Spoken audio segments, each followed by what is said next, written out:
चलिए हम आज फिर से एक बार स्टडी करते हैं, ठीक है। कल उतना अच्छा से हम लोग नहीं पढ़ पाए थे, ठीक है। हमें पढ़ना क्या है, मेकिंग ऑफ द कॉन्स्टिट्यूशन, ठीक है। तो मेकिंग ऑफ कॉन्स्टिट्यूशन, सबसे पहले हम ये देखें कि कॉन्स्टिट्यूशन होता क्या है। Can anyone tell me what do you mean by constitution?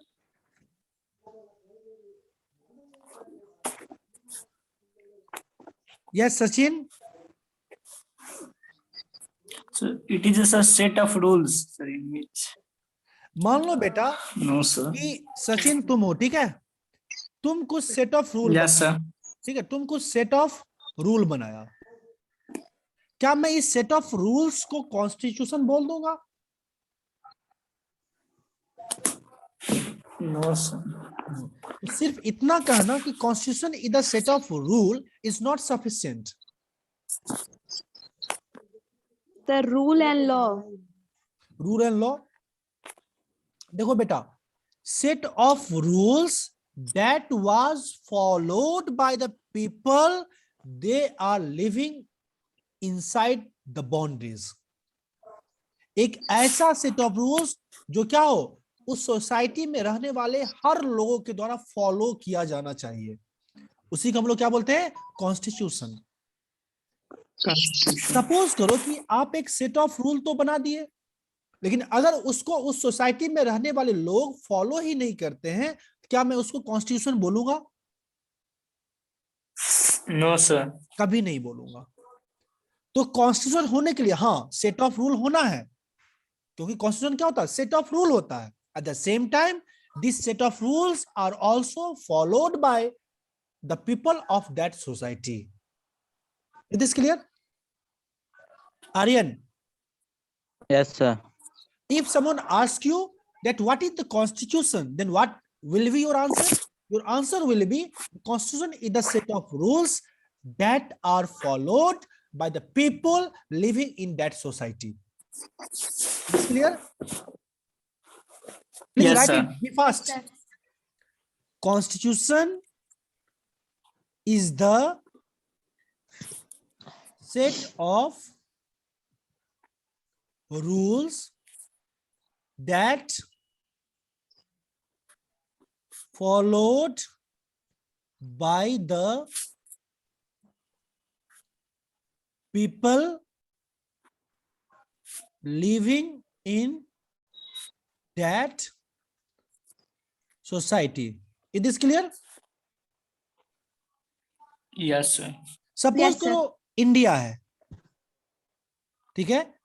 India का एक बाउंड्री है ना, एक पॉलिटिकल बाउंड्री है, जो हम लोग ज्योग्राफी के फर्स्ट चैप्टर में देखे थे। यस और no?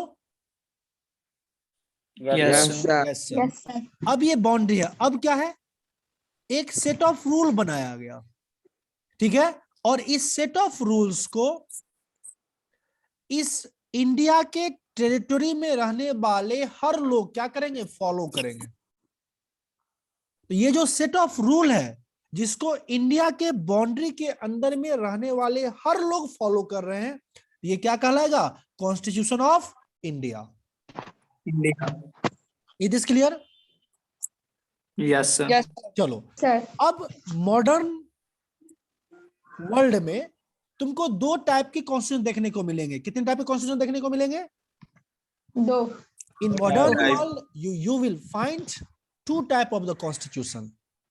The first one is called the written constitution. Is this clear? पहला को हम लोग क्या बोलेंगे? Yes. Written constitution. Written constitution. Written constitution. दूसरा को क्या बोलेंगे? Plain constitution. Unwritten Plain constitution. क्या बोलेंगे बेटा? Unwritten constitution. अब ये रिटन कॉन्स्टिट्यूशन और अनरिटन कॉन्स्टिट्यूशन के बीच का डिफरेंस आप सब लोग जानते हैं? Yes, sir. Yes sir. अब देखो रिटन, ये वर्ड के डिक्शनरी मीनिंग पे मत जाना, ऐसे मत बोल देना कि जो रिटन कॉन्स्टिट्यूशन वो कॉन्स्टिट्यूशन होगा जो लिखा हुआ होगा, और अनरिटन है तो वो अनरिटन कॉन्स्टिट्यूशन ऐसा कॉन्स्टिट्यूशन होगा जो लिखा हुआ नहीं होगा। ये गलत है। It is clear? Yes, sir. Yes, sir. Yes sir. तो अब रिटन कॉन्स्टिट्यूशन होता क्या है? देखो रिटन कॉन्स्टिट्यूशन का मतलब होता है कि जिस कंट्री का कॉन्स्टिट्यूशन क्या हो, डॉक्यूमेंटेड फॉर्म हो। किसमें हो बेटा? Documented form. For example India, अगर तुम इंडिया के क्वेश्चन को बाय करने जाओ तुमको क्या मिलेगा? एक सेट ऑफ बुक मिलेगा, एक किताब मिलेगा, और उसी किताब में सारा चीज लिखा होगा, तो वो क्या कहलाएगा? Written constitution. अगर आप यूएसए चले जाते हो, वहां पर क्या मिलेगा? Written constitution. मतलब ये जो वहां का कॉन्स्टिट्यूशन होता है वो डॉक्यूमेंटेड फॉर्म में मिलेगा। किस फॉर्म में मिलेगा बेटा? डॉक्यूमेंटेड। तो मेरे साथ सब बोलो कि written constitution are those constitution Written constitution are Indian the constitution are those constitution which are found in documented form। which are found found in in documented ठीक है, इसको लिख भी लो। एग्जाम्पल में Yes, क्या sir. लिखोगे? India and USA. Written question का एग्जाम्पल क्या होगा? India and USA. India and USA. It is clear? हाँ जी। Yes sir. ये गैलेक्सी J7 नेक्स्ट कौन है?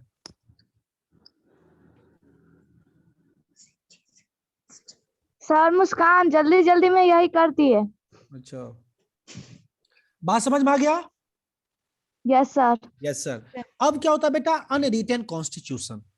ठीक है, अब ये अनरिटन कॉन्स्टिट्यूशन क्या होता है, इस चीज को देखो। स्कैटर्ड फॉर्म में। यस, ये क्या होगा? स्कैटर्ड फॉर्म, बिखरा हुआ होगा, मतलब एक डॉक्यूमेंटेड फॉर्म में नहीं होगा।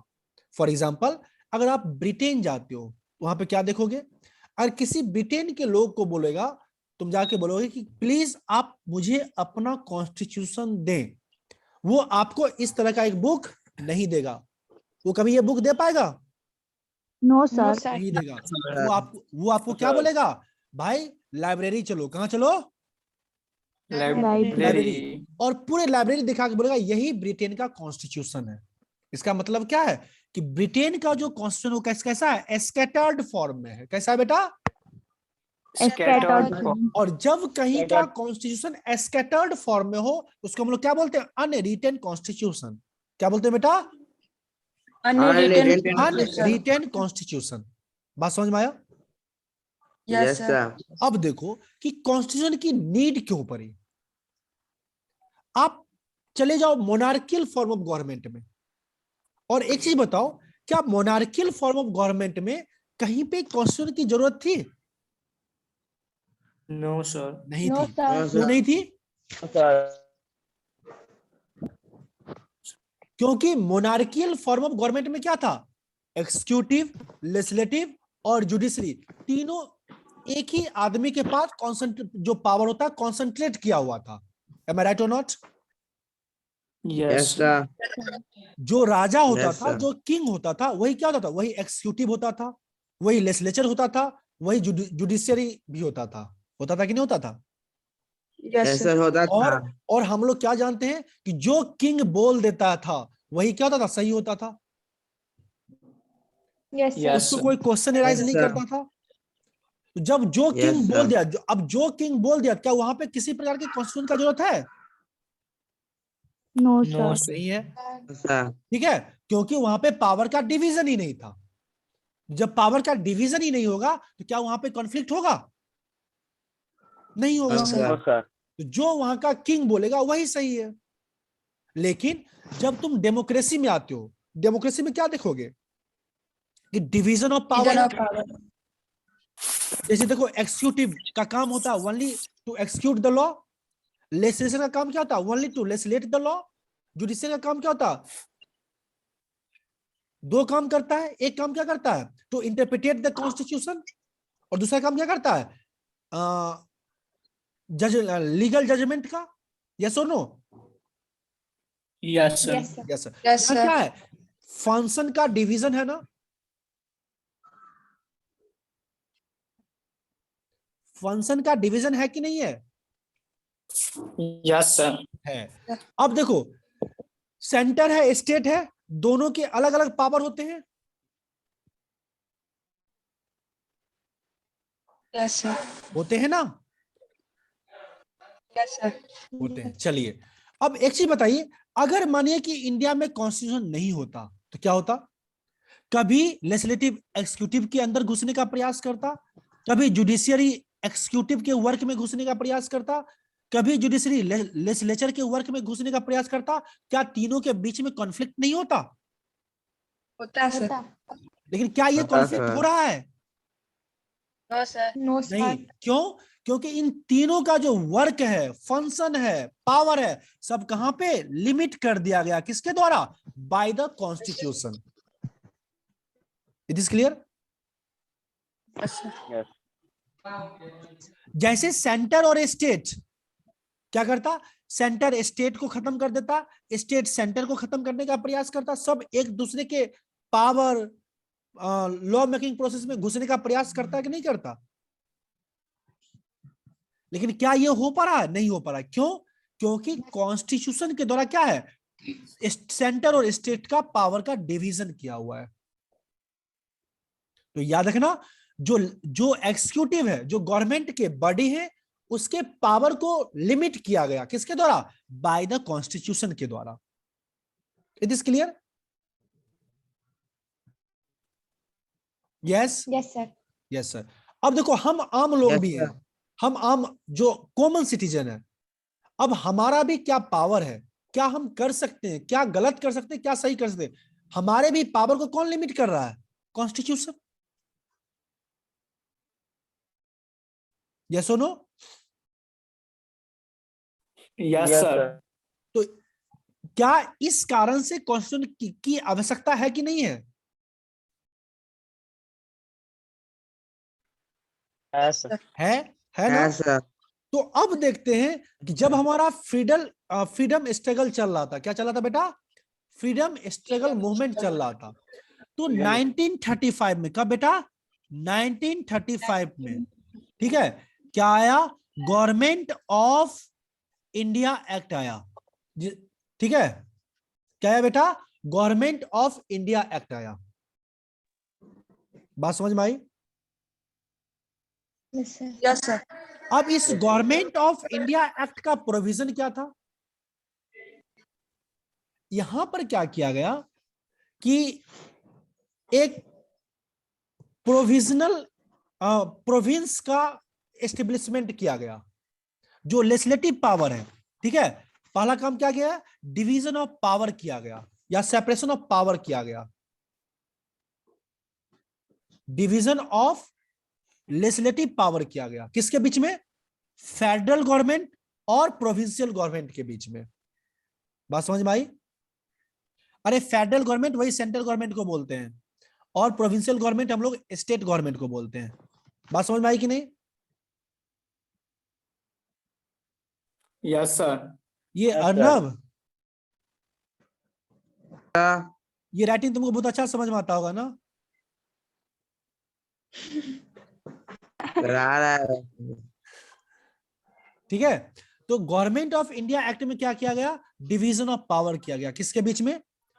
फेडरल गवर्नमेंट और प्रोविंशियल गवर्नमेंट में। ठीक है,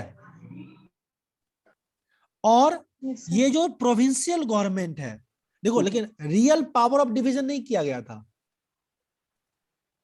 ठीक है, जो गवर्नमेंट ऑफ इंडिया एक्ट 35 है, गवर्नमेंट ऑफ इंडिया एक्ट 1935 है, तो अगर तुम इंडियन कॉन्स्टिट्यूशन का जो सोर्स मानोगे ना, इसमें बहुत बड़ा चेंज किया गया था गवर्नमेंट ऑफ इंडिया एक्ट में।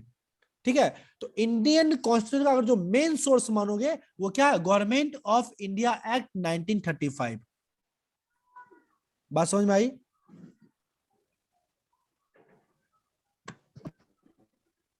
आया कि नहीं आया? जो आज का आ गया हमारा सर। वर्तमान कॉन्स्टिट्यूशन है, उसका सबसे मेन सोर्स क्या है? Government of India Act 1935। It is clear? Yes sir.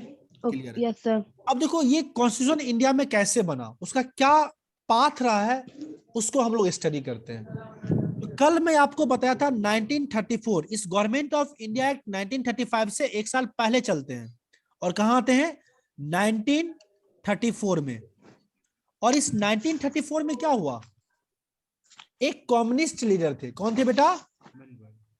Communist उनका नाम क्या था? Communist MN Roy M.N. Roy. क्या नाम था? M.N. रॉय। ठीक है, रॉय। ये सबसे पहली बार, ठीक है, ये सबसे पहली बार एक आइडिया फॉरवर्ड करते हैं। क्या करते हैं? आइडिया। और ये आइडिया किस चीज का था? कॉन्स्टिट्यूएंट असेंबली का। असेंबली का। क्योंकि एक चीज बताओ कि मानो मैं 4 आदमी मिलके कोई एक सेट ऑफ रूल बना दूं और मैं पूरे इंडिया को बोलूं फॉलो करो, क्या पूरे इंडिया वाला फॉलो करेंगे? No sir. No sir. नहीं करेंगे। Yes, तो sir. इसके लिए क्या किया गया कि एक कॉन्स्टिट्यूएंट असेंबली फॉर्म करने की बात की गई और इस कॉन्स्टिट्यूएंट असेंबली के पास पावर दिया गया कि आप क्या करो, इंडिया के लिए एक कॉन्स्टिट्यूशन बनाओ। It is clear? और ये जो कॉन्स्टिट्यूशन बनेगा वो पूरे के पूरे इंडिया के लोगों के द्वारा एक्सेप्ट किया जाएगा। बात समझ में आई? Yes sir. ठीक है, तो सबसे पहले कॉन्स्टिट्यूएंट असेंबली का आइडिया किनके द्वारा फॉरवर्ड किया गया था? MN Roy MN Roy. In 1934। It is clear? Yes sir. चलो, अब 1935 में, कब बेटा? 1935 एक साल बाद क्या हुआ? जो इंडियन नेशनल कांग्रेस था, कौन था बेटा? इंडियन नेशनल नेशनल ये कांग्रेस। बताओ कि इंडियन नेशनल कांग्रेस का एस्टेब्लिशमेंट कौन से ईयर में हुआ था? 1885. यस, 1885 में। कब हुआ था? 1885 में। ठीक है, किनके द्वारा किया गया था? A.U. Human. Yes, A.O. Hume. ठीक है, तो इन 1885 A.O. Hume establish in Indian National Congress. ठीक है, अब देखो ये जो इंडियन नेशनल कांग्रेस है इसने क्या किया ऑफिशियली? ठीक है, ऑफिशियली डिमांड किया। क्या डिमांड किया? कॉन्स्टिट्यूएंट असेंबली का। It is clear? Yes sir. Yes, sir. सबसे पहले 1934 में M.N. रॉय कॉन्स्टिट्यूएंट असेंबली के आइडिया को फॉरवर्ड करते हैं। फिर जस्ट एक साल बाद 1935 में Indian National Congress officially demand करता है किस चीज का? कॉन्स्टिट्यूएंट असेंबली असेंबली का। Constituent और Assembly. इस कॉन्स्टिट्यूएंट असेंबली का काम क्या होगा? To frame the constitution for the India. India. Is clear? Yes sir. Yes sir. चलो, अब क्या हुआ 1938 में? कब बेटा? 1938 में। 38। इस 1938 में क्या हुआ कि जो पंडित जवाहरलाल नेहरू थे, ठीक है, यस सर पंडित जवाहरलाल नेहरू ये कांग्रेस के जाने माने लीडर्स थे। ठीक है, इन्होंने क्या किया कि कांग्रेस के बिहाफ पे ये डिमांड करते हैं कि जो हमारा कॉन्स्टिट्यूएंट असेंबली होगा वो क्या होगा? एक सॉवरेन बॉडी होगा। क्या होगा? Sovereign body. सॉवरेन बॉडी का मतलब जानते हो?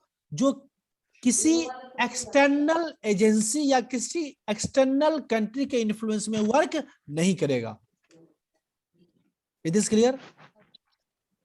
यस यस ये सर। डिमांड किनके द्वारा किया गया? पंडित जवाहरलाल नेहरू के द्वारा। कब किया गया? 1930। बात समझ में आया कि नहीं? यस सर हाँ, Yes, sir. किसी को यहां तक कोई दिक्कत? No sir. अब देखो, अब एरा किस चीज का आ गया? जस्ट एक साल बाद क्या शुरू हो जाता है? First world war first Second World War. Second world war. Second world war. ठीक है, अब देखो इस सेकेंड वर्ल्ड वॉर में क्या हुआ? बिना इंडियन को पूछे हुए उस समय हमारे यहाँ का जो वायसराय था उसका नाम था लिंथगो। ठीक है, उसने क्या किया? डिक्लेयर किया कि इंडिया भी क्या है? सेकेंड वर्ल्ड वॉर का पार्ट है। और किसके तरफ से? ब्रिटेन की तरफ से। बात समझ में आई? Yes Yes, sir sir. तो जो ब्रिटिश इंडिया के जो गवर्नर थे, वाइस राय थे, लिनलिथगो, वो बिना इंडियन को पूछे हुए वो क्या किए, इंडिया को भी सेकेंड वर्ल्ड वॉर का पार्ट घोषित कर दिए। It is clear? ठीक है, सर क्या बोले? हम बोले कि बिना इंडियन को पूछे, ठीक है, बिना इंडियन यस सर। के सहमति से जो वाइस राय थे लिनलिथगो, वो क्या करते हैं, ये घोषित करते हैं कि India is also the part of the second world war. Yes sir. ठीक है, अब उस समय की सबसे बड़ी पार्टी कौन थी? Indian National Congress. कांग्रेस। इस चीज से सबसे ज्यादा खफा कौन हुआ? Indian National Congress. बोला कि इंडिया किसका? हम लोग का है। बिना इंडियन के पूछे हुए आप इंडिया को सेकेंड वर्ल्ड वॉर का पार्ट कैसे घोषित कर दिए? इसका विरोध स्टार्ट हो गया। बात समझ में आई? किसके द्वारा? Yes, Indian yes. National Congress और दूसरे इंडियन लोगों के द्वारा। It is clear? Yes sir. Yes sir. जिसमें बोला गया कि बिना इंडियन को पूछे हुए आप इंडिया को सेकेंड वर्ल्ड वॉर का पार्ट कैसे मानोगे? इसका विरोध करने लगा। ठीक है, अब देखो, ये तो वर्ल्ड वॉर था, तो ब्रिटिश गवर्नमेंट वर्ल्ड वॉर पे फोकस करता कि इंडिया में उठ रहे विरोध के आवाज पे फोकस करता? वर्ल्ड वार पे। वर्ल्ड वॉर पे। World war. तो जो ब्रिटिश गवर्नमेंट था, ब्रिटिश पार्लियामेंट था, वो इस आवाज को दबाने के लिए क्या किया? एक अगस्त ऑफर भेजा। क्या भेजा बेटा? अगस्त ऑफर। अगस्त ऑफर। ठीक है, और ये अगस्त ऑफर कब आया था? 1940। 8 अगस्त 1940 को। कब आया था बेटा?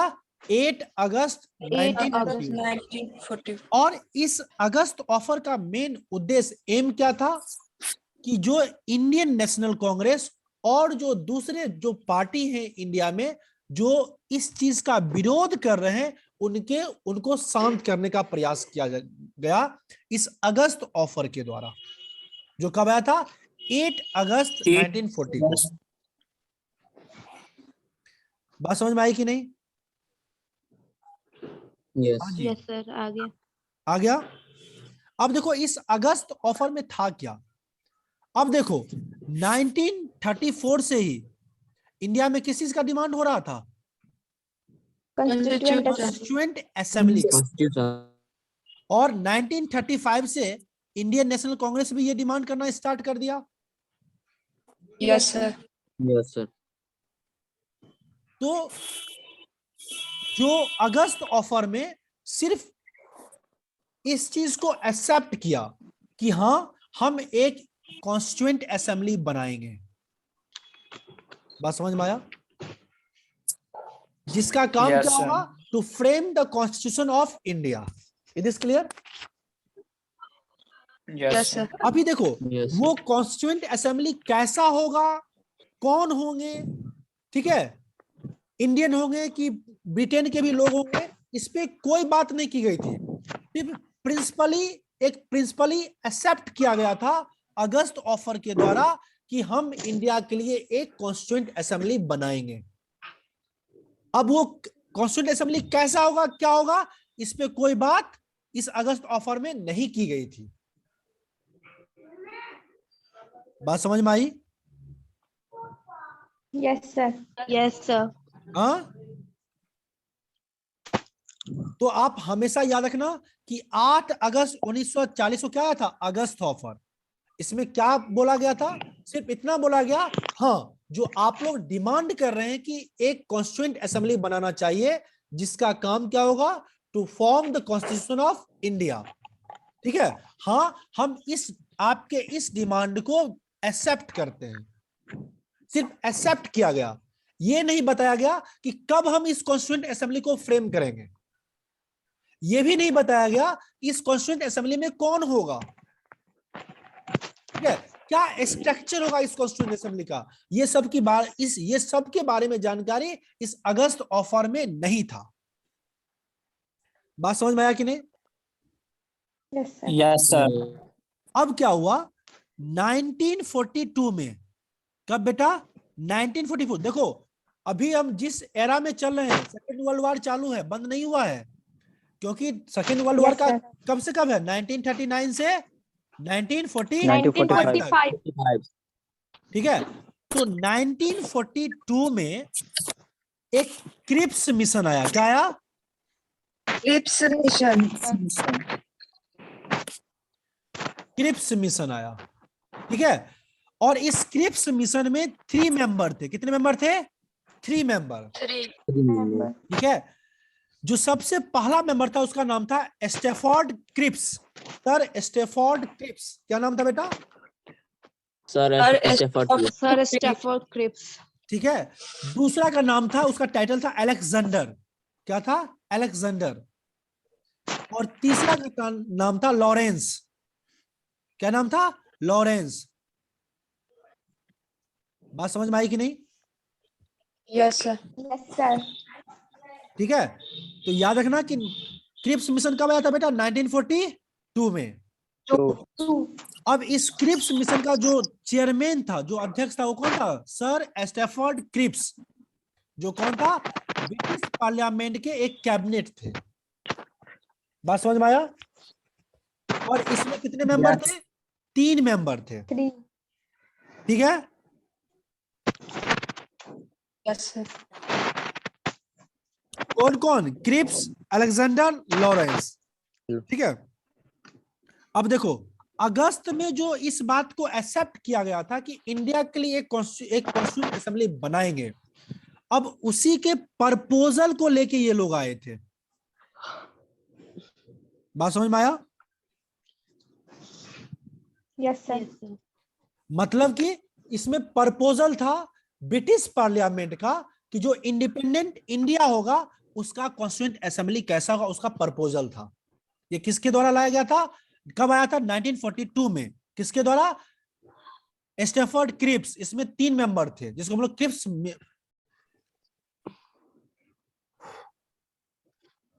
क्रिप्स मिशन के नाम से जानते हैं। यहां तक किसी कोई दिक्कत है? नो सर, नहीं ना? लेकिन देखो इस क्रिप्स मिशन को इंडियन नेशनल कांग्रेस एक्सेप्ट कर लिया, क्योंकि वो चाह रहा था कि इंडिया के लिए क्या हो, एक कॉन्स्टिट्यूएंट असेंबली बनाई जाए। Yes sir. लेकिन जो मुस्लिम लीग था वो क्या किया? इस क्रिप्स मिशन को रिजेक्ट कर दिया। बात समझ में आया? और Yes, sir. मुस्लिम लीग का डिमांड क्या था? मुस्लिम लीग डिमांड कर रहा nation. था 2 नेशन थ्योरी पे वर्क कर रहा था। किस पे? 2 नेशन थ्योरी पे। मतलब मुस्लिम लीग का डिमांड था कि क्या किया जाए? मुस्लिम के लिए एक अलग देश बनाया जाए, और जब तक मुस्लिम के लिए अलग देश नहीं बनेगा तब तक हम इस कॉन्स्टिट्यूएंट असेंबली की बात को नहीं मानेंगे। मतलब अगर कॉन्स्टिट्यूएंट असेंबली भी हो, कितना हो? 2 हो, इंडिया के लिए अलग, पाकिस्तान के लिए अलग, ठीक है। ये जो क्रिप्स मिशन है ये वापस चला जाता है, ये फेल कर जाता है। बात समझ में आया? Yes sir. और क्रिप्स Yes, मिशन फेल क्यों कर रहा है? क्योंकि मुस्लिम Yes, लीग sir. इस चीज को मुस्लिम एक्सेप्ट rejected नहीं था। किया, रिजेक्ट किया। बात समझ में आई? Yes, sir. Yes sir. आ गया? यस सर, अब देखो, अब इंडियन नेशनल कांग्रेस ने क्या बोला कि मुस्लिम लीग इसको रिजेक्ट कर रहा है, इसके कारण इसको फेल क्यों माना जाए, इसको वापस क्यों ले जाया गया? मुस्लिम लीग तो बहुत छोटी पार्टी है और हम इंडिया की सबसे बड़ी पार्टी है, तो अगर हम इस चीज को एक्सेप्ट कर रहे हैं, इसको यहाँ पे इंप्लीमेंट किया जाए। लेकिन ये लोग क्या किए? इसको वापस लेके चले गए, फेल कर गया। तो इंडियन नेशनल कांग्रेस ने क्या किया? 1942 में ही महात्मा गांधी के नेतृत्व में क्विट इंडिया का नारा दिया। नाम सुना होगा ना, भारत छोड़ो, करो या मरो, Yes, sir. Yes sir. Yes sir, ठीक है। तो जब क्रिप्स मिशन फेल किया तब 1942 में क्या किया गया? इंडियन नेशनल कांग्रेस के द्वारा, महात्मा गांधी के द्वारा क्विट इंडिया मूवमेंट चलाया गया, जिसमें क्या नारा दिया गया था महात्मा गांधी के द्वारा? करो या मरो। मतलब अब समय आ गया किस चीज का? आर पार करने का। बात समझ में आया? Yes, sir. सर, ठीक है। अब फाइनली क्या होता है 1946 में, कब बेटा 1946 1946. 6. ठीक है।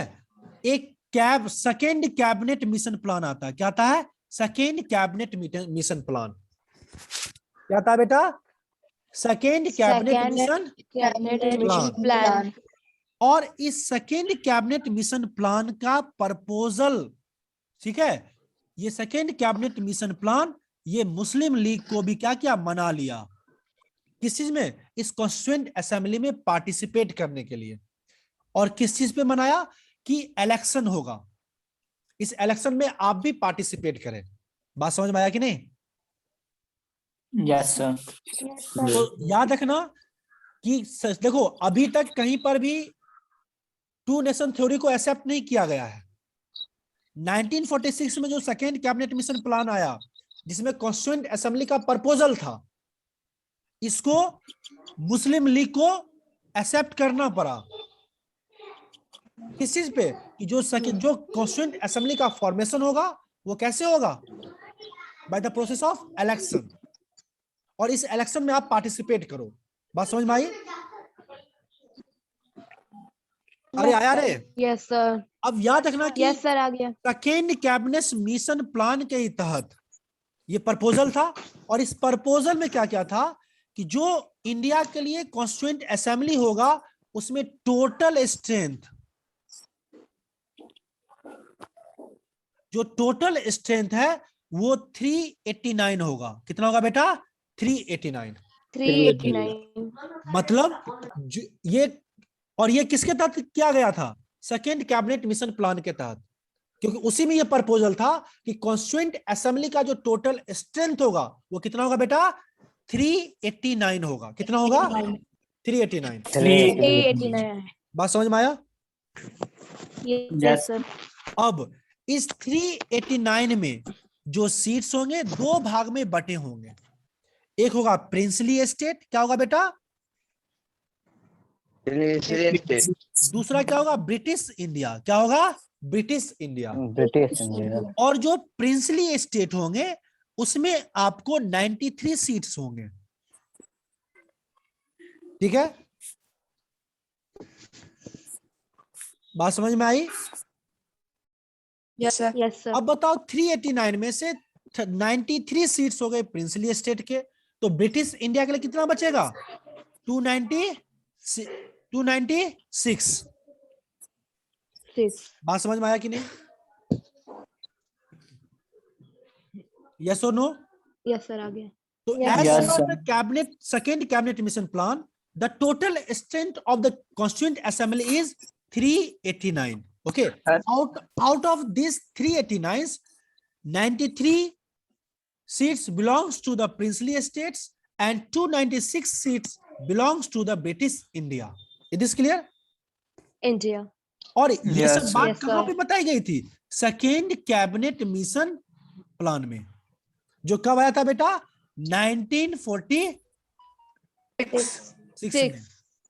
ठीक है। अब देखो ये जो 296 जो ब्रिटिश इंडिया है इसमें भी फर्दर डिवीजन किया गया, और क्या डिवीजन किया गया, जो उस समय 11 गवर्नर प्रोविंस थे, क्या थे बेटा, गवर्नर प्रोविंस थे उस समय। जो ये ब्रिटिश इंडिया का भी दो पार्ट था, एक था गवर्नर प्रोविंस, दूसरा था चीफ कमिश्नरी प्रोविंस। चीफ कमिश्नरी प्रोविंस क्या था बेटा, Chief Commissioner Province. कमिश्नरी प्रोविंस। देखो ब्रिटिश इंडिया का दो पार्ट था, एक था क्या था 11 गवर्नर प्रोविंस था, और 4 जो था चीफ कमिश्नरी प्रोविंस था। बात समझ में आया? अरे आया कि नहीं आया? Yes, sir. Yes, sir. अब ये जो 296 सीट जो एलोकेट किए गए किसको, ब्रिटिश इंडिया को, इसमें से इस दोनों में बटेगा।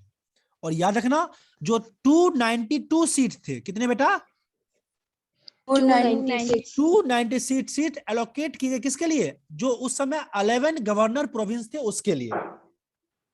बात समझ में आई? Yes, sir. और 4 सीट्स बच गए जो एलोकेट किए किसके लिए, जो उस समय 4 चीफ कमिश्नरी प्रोविंस थे इसके लिए। ठीक है, Yes, sir. Is this clear? Yes, sir. अब देखो, एक बार मैं इस चीज को फिर से रिकैप्चुलेट करता हूं. The total strength of Constituent Assembly is 389 as per the second cabinet mission plan. Is this clear? Out of this Yes. 389, 93 seats are allocated to princely state, and the rest, that is 296 seats, and these 296 seats are allocated to British India. Is this clear? Yes, sir. Yes, sir. And the British India comprise Yes, sir. of 11 governor province and 4 commissionary province. Okay, and these 296 seats are further divided among 11 governor province and 4 commissionary province. Clear? Yes, sir. Yes. Yes, sir. And 292 seats are allocated to 11 governor province and 4 seats are allocated to 4 commissionary province. Is this clear? Yes, sir. चलो, अब देखो यहाँ पे ये जो princely state के जो 93 seats थे, ये क्या होंगे? जो प्रिंसली स्टेट के हेड होंगे. कौन होंगे? हेड होंगे, उनके द्वारा नॉमिनेटेड होगा. मतलब ये 93 सीट्स ये इलेक्टेड नहीं होंगे. बात समझ में आई? यस और नो? Yes, sir. 1 मिनट से कम बचा, जल्दी हम खत्म कर रहे हैं इसको. याद रखना कि जो प्रिंसली स्टेट के 93 सीट्स हैं ये नॉमिनेटेड होंगे. किसके द्वारा? Head of the princely state. ये इलेक्टेड नहीं होंगे. रेस्ट जो 296 सीट बचता है ये क्या होंगे? इलेक्टेड होंगे. जो किसके होंगे? ब्रिटिश इंडिया के. किसी को इसमें कोई डाउट है तो बोलो, टाइम खत्म हो गया, होने वाला है. No, sir. इसमें किसी को डाउट है? No, sir. अब यहां No, से sir. कौन है?